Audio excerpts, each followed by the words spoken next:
नाज़रीन, जीअं त इमरान टीवी चैनल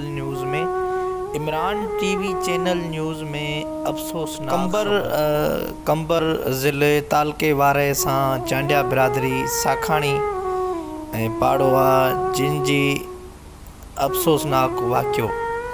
लाड़काना शेख ज़ैद अस्पताल में डॉक्टरनि जी लापरवाही जे करे हिक औरत चांडिया बिरादरी जी ऐं ॿियो उनजो बच्चो नंढड़ो जेको नओं ॼाओ जे नओं जनम वरितो, डॉक्टरनि जी लापरवाही सबबु उहे फ़ौत थी वियो आहिनि। वारसनि जो हॉस्पिटल जे ॿाहिरों एहतिजाज आहे, धरणो आहे। लाड़काना शेख ज़ैद हॉस्पिटल में हिकिड़ो ज़ुल्म लॻो पियो आहे ऐं डॉक्टरनि जी लापरवाही सबबु डेली केतिरा ई लाश निकिरनि पिया, उन्हनि खे को चवण वारो न आहे। ही चांडिया बिरादरी जी नौजवान औरत जेकी तड़पी डॉक्टरनि जी लापरवाही जे करे फ़ौत थी वई। ऐं ॿियो उनजो ईअं सम्झो त ही 2 क़त्ल थिया आहिनि। हिकु उनजो नंढड़ो क़त्ल थी वियो, ॿियो पाण उहा वीचारी तड़पी फ़ौत थी वई। को चवण वारो न आहे, को चांडिया बिरादरी जी FR कटण वारो न आहे। सभिनि दोस्तनि भाइरनि खे इहो रिक्वेस्ट कंदासीं, हिन वीडियो खे घणो शेयर कयो।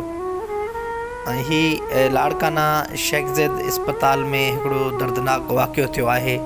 चांडिया बिरादरी वारा असां जेके तालुक़ रखनि था साखाणी बिरादरी जे पाड़ो आहे, उन्हनि सां अफ़सोसनाक वाक़ियो थियो आहे, जिन जी तड़पी असांजी औरत हिकिड़ी फ़ौत थी वई आहे ऐं हिकु उनजो बच्चो जेको नओं ॼाओ हो उहो बि तड़पी फ़ौत थी वियो आहे। लाड़काना शेख ज़ैद अस्पताल वारनि जी लापरवाही जे करे, उन डॉक्टरनि जी लापरवाही जे करे उन्हनि खे कुझु चवण वारो न आहे। ऐं हिन चांडिया बिरादरी जी असां चवंदासीं DIG लाड़काना SSP खे त उन्हनि जी FR कटी वञे ऐं जेकी हिन डॉक्टरनियूं जेके हिन मुलविस आहिनि उन्हनि ते FR कटी वञे ऐं हिन चांडिया बिरादरी सां इंसाफ़ कयो वञे।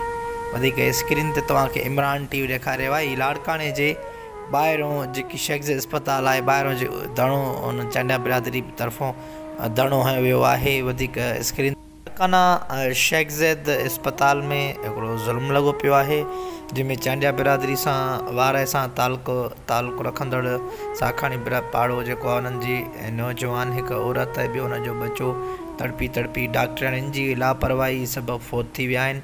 वधीक स्क्रीन ते तव्हांखे इमरान TV ॾेखारे रहियो आहे मंज़र।